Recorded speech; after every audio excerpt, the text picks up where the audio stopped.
အား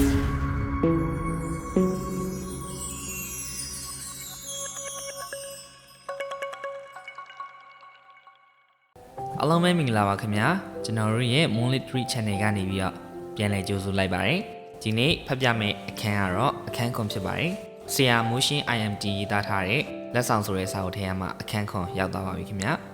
အခန်းခွန်ရဲ့ခေါင်းစဉ်ကတော့90 10နီယာမ90 10နီယာမဆိုတာကတော့နာမည်ကျော်စာရေးဆရာစတီဖန်ကော်ဗေးပြောခဲ့တဲ့နီလန်ဖြစ်ပါတယ်အရန်ကိုကောင်းမွန်တဲ့နီလန်ဖြစ်ပြီးကျွန်တော်ကိုယ်တိုင်လည်းကျင့်သုံးနေတဲ့နီလန်တစ်ခုဖြစ်ပါတယ်ဒီနီလန်ကိုအတွင်းကြကြနားလည်ပြီးလိုက်နာကျင့်သုံးရင်စိတ်ညစ်စရာတွေလည်းတော်တော်လေးနည်းလာတာကိုသင်တွေ့ရပါလိမ့်မယ်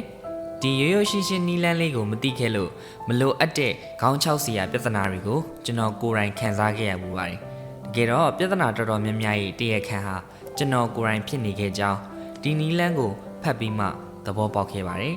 ကျွန်တော်ကိုယ်တိုင်ဖြေရှင်းနိုင်လျက်နဲ့မဖြေရှင်းမဲပြဿနာကိုမီးလောင်ရာလေပင့်ပေးခဲ့တာကြောင့်မကြီးသင့်မဲ့ကြီးခဲ့ရတဲ့ပြဿနာတွေလည်းဒုနေသေးပါပဲမဆုံးရှုံးတဲ့တငယ်ချင်းတွေဆုံးရှုံးခဲ့ရဘူးတဲ့မကုံတဲ့အချိန်တွေကုန်ခဲ့ရဘူးတဲ့90 10နီးယာမကိုတီးပြီးနောက်ပိုင်းမှာကျွန်တော်အမှားတွေကိုကွက်ကွက်ကွင်းကွင်းမြင်လာခဲ့ပါတယ်90 10နီးယာမအကြောင်းကိုနည်းနည်းရှင်းပြပါမယ်90 10မှာပါတဲ့10ဆိုတာက10ရာခိုင်နှုန်းကိုဆိုလိုတာပါ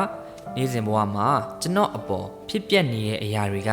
10ရာခိုင်နှုန်းပဲရှိပါတယ်။ကျန်တဲ့90ရာခိုင်နှုန်းကထိုအရာတွေကိုတုတ်ပြန်ရင်ရလာတဲ့အရာတွေပါ။ကျွန်တော်တို့အပေါ်ဖြစ်ပျက်နေတဲ့10ရာခိုင်နှုန်းသောအရာတွေကိုကျွန်တော်တို့က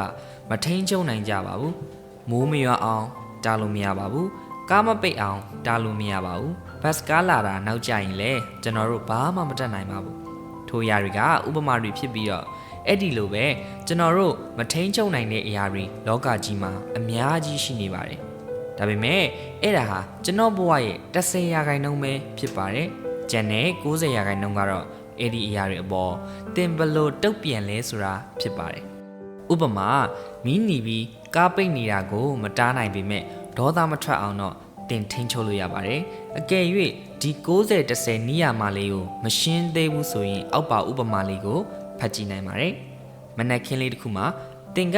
တက်မိသားစုနဲ့မနက်စာအတူစားနေရဆိုပါစို့။တင်ကအလုပ်သွားဖို့ဝတ်စားပြီးသားပြီ။စပွဲဝိုင်းမှာတင်ရဲ့တင်စနီးရဲ့တင့်ကလေးရဲ့ထိုင်နေကြပါတယ်။တင့်သမီးလေးကမတော်တဆကော်ဖီခုတ်ကိုတိုက်မိပြီးတင့်အပေါ်ကော်ဖီတွေမှောက်ကုန်ကြပါတယ်။ဒီအဖြစ်အပျက်တွေမှာတင်ထိန်ချုံနိုင်တာဘာမှမရှိပါဘူး။ဒါပေမဲ့နောက်ထပ်ပြီးဖြစ်ပျက်မဲ့အဖြစ်အပျက်တွေကိုတော့တင်ထိန်ချုံနိုင်ပါတယ်။ဆိုပါစို့တင်ကဒေါသထွက်သွားတယ်ကလေးကိုအော်ငေါက်လိုက်တယ်ကလေးကကြောက်ပြီးငိုတယ်တင်ကဇနီးဘက်လှည့်ပြီးဘာလို့ကော်ဖီကွက်ကိုကလေးတွေနဲ့အရန်နီးတဲ့နေရာမှာထားရတာလဲဆိုပြီးတော့ထပ်ဆူတယ်ဇနီးနဲ့စကားများတယ်နောက်တော့ဒေါသတွေထွက်ပြီးတော့အပေါ်ဓာတ်ကအခန်းမှာအဝတ်စားသွားတက်လဲတယ်ပြန်ဆင်းလာတော့သမီးလေးကငိုနေတော့မယ်မနှက်စာလဲစားတာမပြီးသေးဘူးဒီတော့ចောင်းသွားဖို့ကနောက်ကြပြန်ရောចောင်းကဖယ်ရီကာကိုမှတ်မိတော့ဖြစ်သွားတယ်တင်နဲ့ဇနီးကအလုတ်သွားမှဖြစ်တော့မယ်အဲ့ဒါကြောင့်တင့်ဇနီးကအရင်ထွက်သွားတယ်။တင်ကတင့်ရဲ့ကားနဲ့သမီးတွေကိုကြောင်းလိုက်ပို့ရတယ်။တင့်ရဲ့အလုပ်ကလည်းနောက်ကျနေပြီ။ဒီတော့တင်ကကားကိုအရှိန်တင်မောင်းတယ်။ရင်ထင်းရင်ကတတ်မှတ်အရှိန်ထက်ပိုမောင်းလို့ဆိုပြီးတော့တင့်ကိုဒဏ်ငွေရိုက်တယ်။ကျောင်းကပိုနောက်ကျသွားတယ်။ကျောင်းရောက်တော့ကလေးတွေကတင့်ကိုတော့လဲမကြည့်ပဲနဲ့ကျောင်းထဲအမြန်ပြေးဝင်သွားကြတယ်။အလုပ်ကိုမိနစ်30လောက်နောက်ကျမှရောက်သွားတယ်။တုတ်တီးတုတ်ပြနဲ့အိမ်ကထွက်လာခဲ့တာကြောင့်စာရွက်စာတမ်းတွေထည့်ထားတဲ့ briefcase ကအိမ်မှာကျန်ခဲ့တယ်အလုံးမှာဘာလို့အဆင်မပြေဖြစ်လာရောပြုံးပြတဲ့သူတွေကိုတော့ပြန်မပြုံးပြနိုင်တော့ပါဘူးရုံးချိန်ကုန်ဖို့ကိုပဲစိတ်ထဲရောက်နေမိတယ်ညနေအိမ်ပြန်ရောက်တော့ဇနီးဖြစ်သူကတင့်ကိုစကားမပြောတော့ဘူးကလေးတွေကလည်းစကားမပြောတော့ဘူးဒါရီဘာကြောင့်ဖြစ်ရတာလဲအကြောင်းရင်းကတစ်ခုပဲရှိပါတယ်အဲ့ဒါကတော့10ရာခိုင်နှုန်းသောအခြေအနေကိုကောင်းကောင်းမတုတ်ပြန်နိုင်ခဲ့လို့ပါကျန်တဲ့90ရာခိုင်နှုန်းဟာအစင်မပြေမှုများစွာနဲ့ပြည့်နှက်နေခဲ့ရတာဖြစ်ပါတယ်။ကဲဘာကြောင့်စိတ်ညစ်စရာတွေတစ်နေ့တင်ကြုံခဲ့ရတာလဲ။နံပါတ်1ကော်ဖီကြောက်လား။နံပါတ်2တင့်သမီးလေးကြောက်လား။နံပါတ်3ရင်ထင်းရဲကြောက်လား။နံပါတ်4တင့်ကြောက်လား။ဖြေမှန်ကတော့နံပါတ်4ဖြစ်ပါတယ်။ကော်ဖီမှောက်ကြတာကိုတင်ဘလို့မှထိန်ချုပ်လို့မရပါဘူး။ဒါပေမဲ့အဲ့ဒီ9စက္ကန့်လောက်လေးအတွင်းမှာတင်ဘလို့တုတ်ပြန်လဲဆိုတာက တင်းရဲ့တနေ့တာလုံးအပေါ်အကျိုးသက်ရောက်မှုရှိခဲ့ပါတယ်ဒီလိုအခြေအနေတွေကိုတင်ဘလို့ရှောင်လွှဲမလဲအထက်ကအဖြစ်ပြက်ကိုပြန်ပြီးတော့နောက်တစ်ခါစဉ်းစားကြည့်ရအောင်ဒီတစ်ခါမတူညီတဲ့တုံ့ပြန်မှုနဲ့စဉ်းစားကြည့်မယ်ကော်ဖီကတင်းအပေါ်ကိုမှောက်ကျသွားတယ်တင်းသမီးလေးကလည်းကြောက်ပြီးတော့ငိုနေမယ်တင်းကသမီးလေးဖေးကြီးဘာမှမဖြစ်ဘူးနော်ငိုနဲ့နောက်တစ်ခါဖေးကြီးပေါ်မှောက်ကြအောင်တတိထားပေါ်မိမိလေးရဲ့ဆိုပြီးတော့တုတ်ဆရာအဝတ်လေးနဲ့ခုံပေါ်ကိုတုတ်လိုက်တယ်ပြီးတော့တင်းကအပေါ်ဓာတ်ကိုပြေးတက်သွားတယ်ခဏနေတော့အဝတ်အစားအသစ်လဲပြီးပြန်ဆင်းလာတယ်အောက်ရောက်တော့ခုံပေါ်မှာတင်ထားတဲ့ briefcase လေးကိုယူသွားတယ်တင်ကလေးတွေကအင်းရှိမှရောက်နေတဲ့ ferry car ပေါ်ကိုတက်ပြီးတော့တင်ကပတင်းပေါက်ကနေပြီးတော့လှမ်းကြည့်နေတင်သမီးလေးတွေကတင်ကိုလက်ပြနှုတ်ဆက်တယ်ဇနီးဖြစ်သူရဲ့နှစ်ဖူးလေးကိုနမ်းပြီးတော့နှစ်ဦးသားအလုတ်ကိုစီကိုသွားကြတယ်တင်ကအလုတ်ကို9မိနစ်စောပြီးတော့ရောက်တယ်ပြီးတော့တက်တက်ကြွကြွနဲ့လှုပ်ဖော်ကင်ဘက်တွေကိုပြုံးပြပြီးတော့နှုတ်ဆက်တယ်တနေ့လုံးလဲအလုတ်တွေအဆင်ပြေတယ်ညနေအိမ်ပြန်ရောက်တော့ကလေးတွေကတင့်ကိုကြိုတယ်ဇနီးကလည်းပြန်ရောက်နေပြီဇနီးကလည်းတင့်ကိုချူချူသာနဲ့ရေချိုးပြီးတော့ညစာစားဖို့ပြောတယ်တင်ရေချိုးပြီးနောက်မှာတင်တို့မိသားစုပျော်ပျော်ရွှင်ရွှင်ជីជីနူးနူးညစာစားကြတယ်ကဲဘလောက်ကြည်နူးဖို့ကောင်းလိုက်လဲနေ့တစ်နေ့စတင်ခဲ့ပုံချင်းအတူတူဘာကြောင့်အဖြစ်ပြက်နှစ်ခုကကွာခြားသွားရတယ်အဖြေကရှင်းပါတယ်အခြေအနေတစ်ခုကိုတင်တုတ်ပြန်တဲ့ပုံကွာခြားသွားတာကြောင့်ပါတေးသေးလေးလို့နင်ထင်ကောင်းထင်နိုင်ပါတယ်ဒါပေမဲ့အဲ့ဒီတေးသေးလေးကပဲတင်ကိုတနေ့ကုန်စိတ်ဒုက္ခပေးသွားနိုင်ပါတယ်အဲ့ဒီလိုမျိုးအမြဲဖြစ်နေရင်တင်ရဲ့နေ့ရက်တွေကလည်းစိတ်ညစ်စရာတွေနဲ့ပြည့်နေပါမှာအဲ့ဒီအခါကြလို့ရှိရင်တင်ဘဝကြီးကစိတ်ပြက်စရာကြီးဆိုပြီးတော့တင်ညီးလာပါလိမ့်မယ်တကယ်တော့စိတ်ညစ်နေတာမပျော်ရွှင်နေတာဟာသူများတွေဘာလုပ်လဲဆိုတာထက်တင်ဘာလုပ်နေလဲဆိုတာပေါ့ပို့ပြီးတော့မူတည်နေပါတယ်မိမိထိန်းချုပ်လို့မရတဲ့10%သောအရာတွေကြောင့်မိမိရဲ့90%သောအချိန်တွေဟာ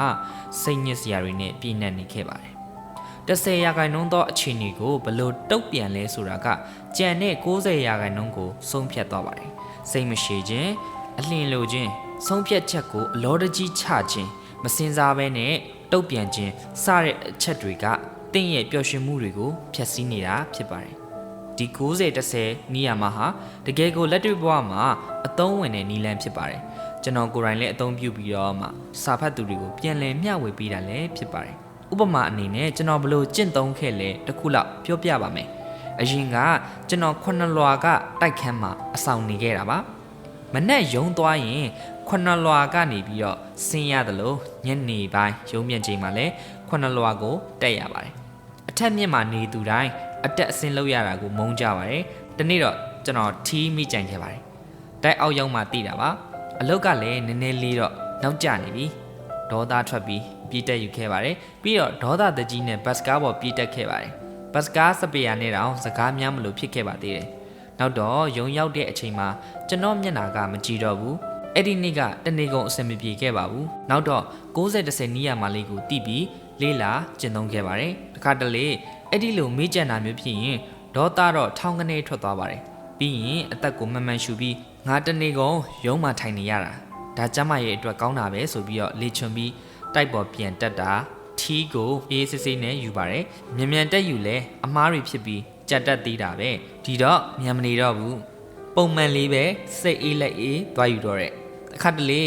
အမြန်လို့ရင်ဖြည်းဖြည်းလောက်ရတဲ့အရာတွေရှိမှန်းလဲသဘောပေါက်လာပါတယ်ပြပြတလဲအမြန်လုံးမိလို့ကြာတင်တာထပ်ပူကြခဲ့တဲ့အတွေ့အကြုံတွေရှိခဲ့တော့အရင်လို့လောတကြီးမလုပ်တော့ပါဘူးရုံရောက်တော့လေပုံမှန်နေလို့ပဲစိတ်ကြည်ကြည်လင်းလင်းရှိနေပါတယ်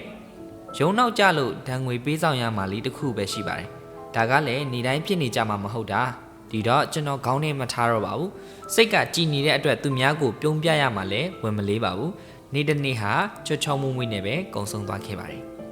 နေ့တစ်နေ့စပုံချင်းတူပေမဲ့တုတ်ပြန်ပုံချင်းမတူလို့အခြေအနေတွေနောက်ဆက်တွဲတွေပါကွာခြားသွားခဲ့ပါတယ်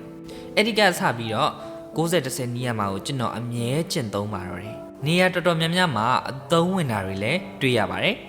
ပို့ပြီးလဲပျော်ရွှင်လာပါတယ်လူတစ်ယောက်ရဲ့ဘဝဟာနေ့ရက်တွေနဲ့တည်ဆောက်ထားတာဖြစ်ပါတယ်အကယ်၍တင်ဟာနေ့တစ်နေ့မှာအနှဲငယ်လေးပဲပျော်ရတယ်ဆိုရင်တင်ဘဝဟာလည်းပျော်ရွှင်မှုအနှဲငယ်ပဲရှိတဲ့ဘဝဖြစ်ပါလိမ့်မယ်ဘဝမှာပျော်ရွှင်ခြင်းရင်ဟိုးအဝေးကြီးကိုမျှော်ကြည့်ရမှာမဟုတ်ပါဘူး နေ့စဉ်ဘဝထဲမှာမိမိအောင်မြင်မှုအတွက်ကြိုးစားရင်ပျော်အောင်လဲနေတက်ရမှာဖြစ်ပါတယ်မိမိရဲ့စိတ်ကိုလည်းထားတက်ဖို့လေ့ကျင့်ယူရမှာဖြစ်ပါတယ်မိမိရဲ့ပျော်ရွှင်မှုအတွက်မိမိမှာပဲတာဝန်ရှိတယ်ဆိုတာဘယ်တော့မှမမေ့သင့်ပါဘူးဟုတ်ကဲ့ပါဒါကတော့အခန်း9ဖြစ်တဲ့90-10နိယာမဖြစ်ပါတယ်ကဲမိတ်ဆွေတို့ဒီခေါင်းစဉ်လေးနဲ့ပတ်သက်ပြီးတော့ဘယ်လိုမြင်မလဲ90-10နိယာမကတကယ်ရောအလုပ်ဖြစ်ရလားတကယ်ကောင်းရင်လားဆိုတာတကယ်ချင်းမိတ်ဆွေတွေဆွေးနွေးချင်တယ်ဆိုလို့ရှိရင်လည်းဒီအောက်က comment လေးမှာဝင်ရောက်ဆွေးနွေးသွားလို့ရပါတယ်ခင်ဗျာ comment လေးမှတ်ခဲ့လို့ရပါတယ်နားထောင်ပေးခဲ့တဲ့သူတယောက်ချင်းစီတိုင်းကိုကျေးဇူးအများကြီးတင်ပါတယ်ခင်ဗျာနောက်ထပ်အခန်းတွေလည်းဆက်လက်ဖတ်ပြသွားမှာမို့လို့ကျွန်တော်တို့ရဲ့ channel လေးကို like and subscribe လေးလုပ်သွားလို့ရပါတယ်ခင်ဗျာကျေးဇူးအများကြီးတင်ပါတယ်နောက်ဗီဒီယိုမှာပြန်တွေ့ပါမယ်ဘိုင်ဘိုင်ပါ